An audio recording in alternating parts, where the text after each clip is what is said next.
सरकार का फैसला, दिल्ली सरकार सीधे सवाल उठा रही है बीजेपी और केंद्र सरकार की नीयत पे, क्या कहना है इसको? ये पहली बार तो नहीं हुआ, ये तो आप पिछले 7 साल से देख रहे हैं। नहीं देख रहे आप, पूरी दिल्ली की जनता भी देख रही है, क्योंकि इतनी नीची राजनीति सिर्फ यही पार्टी कर सकती है और सिर्फ ये व्यक्ति ही कर सकता है। सिंपल एक सवाल है, उसका जवाब दे दें पूरी दिल्ली की जनता को और पूरे देश की जनता को कि ये लेटर जिसमें ये लिखा गया था कि रोहिंग्यास को बेटर अकोमोडेशन, बेटर फैसिलिटीज़ मिलनी चाहिए थी, ये क्यों लिखा गया था। हमारा स्टैंड बड़ा क्लियर है, वो हमारे गृह मंत्री जी ने फ्लोर ऑफ द हाउस में, पार्लियामेंट में, सारे देश के सामने बड़ा क्लियर कर दिया कि हम रोहिंग्यास को डिपोर्ट करना चाहते हैं। वो हमारी पार्टी का भी स्टैंड है। दिल्ली के मुख्यमंत्री जी से आप ये सवाल पूछिए कि उनका क्या स्टैंड है इस मुद्दे को लेके। सच्चाई ये है, हमसे तो आप सारे सवाल पूछते हैं और हम खड़े होकर आपको जवाब भी देते हैं। वो कब जवाब देंगे? जब वो एक्सपोज होते हैं, जब वो ये कहते हैं कि पूरे देश में हम स्कूल, कॉलेज, हॉस्पिटल बनाएंगे। ये तो पूछिए अपने माध्यम से कि पिछले 7 साल में दिल्ली में कितने स्कूल, कॉलेज, हॉस्पिटल बनाए हैं, कितने आपने इंफ्रास्ट्रक्चर डेवलपमेंट करी है। जब आप एक्सपोज होने लगते हैं लिकर पॉलिसी में, तो आप ये जो डाइवर्ट करने की पॉलिटिक्स है ना, ये जो अपनी नीची इतनी घनौनी राजनीति आप करते हैं कि जो आप दिल्ली को बर्बाद करते आ रहे हैं पिछले 7 साल से, और ये जो बड़े बड़े विज्ञापन देके, बड़े बड़े आप प्रेस कॉन्फ्रेंसेस करके आप बचेंगे नहीं, क्योंकि कभी ना कभी आप एक्सपोज होंगे। खड़े होकर दिल्ली की जनता को ये जवाब दीजिए कि आप क्या क्या स्टैंड है रोहिंग्यास को लेकर, क्योंकि हमारा स्टैंड हमारे गृह मंत्री जी ने बड़ा क्लियर कर दिया है। वो हमारी पूरी पार्टी का, हम सबका स्टैंड वही है।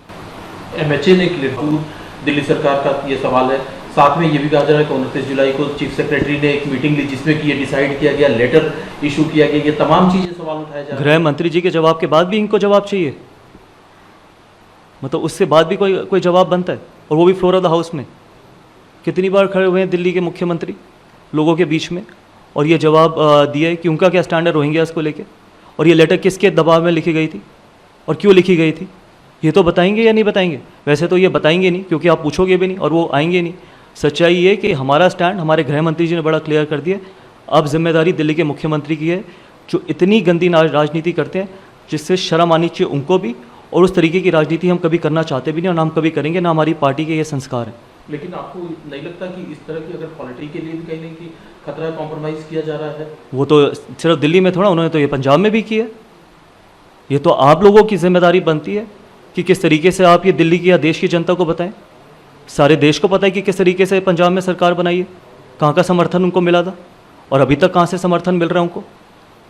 जो लिकर पॉलिसी की ये बात करते हैं, जो दिल्ली में 550-600 ठेके खोले गए, वो क्यों खोले गए? एक स्कूल तो नहीं खोला गया 7 साल में, एक हॉस्पिटल, एक कॉलेज तो नहीं खोला गया, क्योंकि जो वो ठेकों से पैसा आया उससे पंजाब में इलेक्शन लड़े हैं, और जो फंडिंग इनको आई है, जिनका इन्होंने समर्थन लिया है, वो सब जानते हैं आज लॉ एंड ऑर्डर की क्या सिचुएशन है पंजाब में। तो इनको कोई लेना देना नहीं है, ना नेशनल सिक्योरिटी से, ना दिल्ली की जनता से, ना देश की जनता से। जिसको इस सत्ता की, इस कुर्सी की आदत पड़ जाए ना कभी जब वो एक्सपोज होंगे, और आने वाले 3 साल में ये एक्सपोज होंगे, क्योंकि एक लिमिट होती है इतनी गंदी राजनीति करने की। खड़े होके पूरे देश की जनता को बताएं कि आपका क्या स्टैंड है रोहिंग्यास को लेके।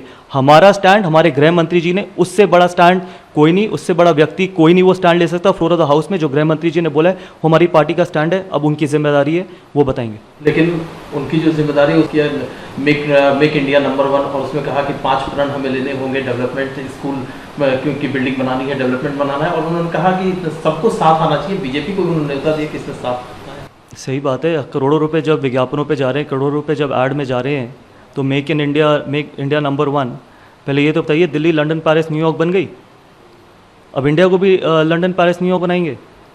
5 प्रण इनकी पार्टी ने जो लिए हैं वो है करप्शन, और सबसे बड़े करप्ट ये हैं, सबसे ज़्यादा डाइवर्ट पॉलिटिक्स ये करते हैं, सबसे गंदी राजनीति ये करते हैं, कोई लेना देना नहीं है कोई डेवलपमेंट से। सच्चाई ये है, और मैं फिर से कहना चाहूँगा, असली आज़ादी रोज़गार है, मुफ्त में सिर्फ गुलामी मिलती है। हम दिल्ली को सक्षम बनाना चाहते हैं, लाचार नहीं। ये दिल्ली को लाचार बनाना चाहते हैं, इसी तरीके की राजनीति करते हैं, और वो राजनीति करने हम नहीं आए। हम दिल्ली को सक्षम बनाएंगे, ये दिल्ली को लाचार बनाना चाहते हैं, और ये सिर्फ दिल्ली और देश की जनता को आगे आने वाले समय में गुलाम बनाने की कोशिश करेंगे।